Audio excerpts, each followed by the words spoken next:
the only thing that unites the entire town of Rochdale is antipathy towards the Labour Council in the beautiful new refurbished town hall.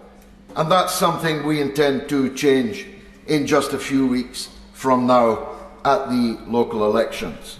But notwithstanding the poor odour of the Labour Party in the town, everyone respected and admired Tony Lloyd, Sir Tony Lloyd, as he was to become. And I'm grateful to you for allowing me to begin my address on this, the 7th time I have been elected to Parliament with today. The minister was bright and breezy, but frankly, all the spices in Rochdale could not give flavour to what can only be described as a nothing burger of a budget. An absolute nothing burger, and the response from the so-called opposition in this House equally vacuous. The shadow minister bridled when the SNP accused them of accepting the Tory spending limits.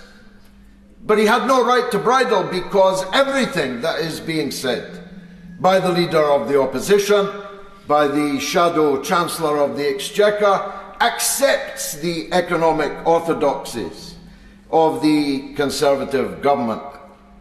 And look where these economic orthodoxies have led us. The minister talked breezily about children getting help where they need it, busy doctors and nurses in the NHS. What about us in Rochdale?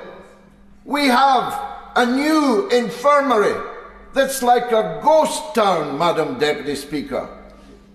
Do you know that in Rochdale you cannot give birth? No one in the town of Gracie Fields will ever again be able to say they were born in Rochdale, unless, unfortunately, in a taxi on the way to Bury or on the way to Oldham. We don't even have a postcode. Our postcode is OL, a subdivision of Oldham. This town, which was once one of the most prosperous in England, is now one of the poorest, abandoned, not just by the government, but abandoned by the Mayor of Greater Manchester, for whom I have no animus, quite the contrary, at least until recent weeks. But he has to understand that he's the Mayor of Greater Manchester, not just the Mayor of Manchester.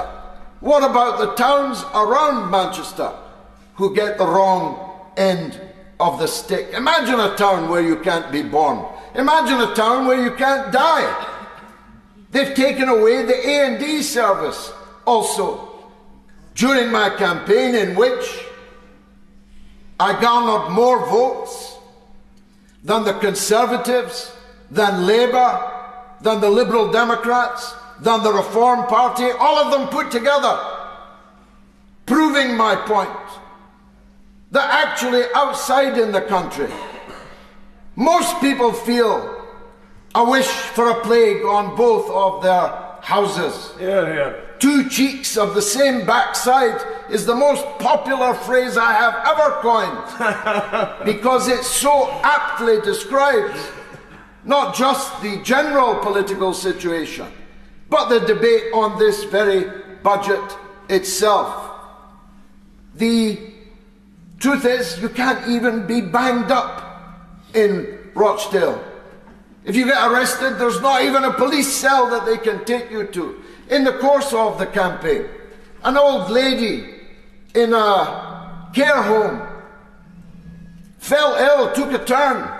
The ambulance took 45 minutes to reach her and didn't know where it was going to take her.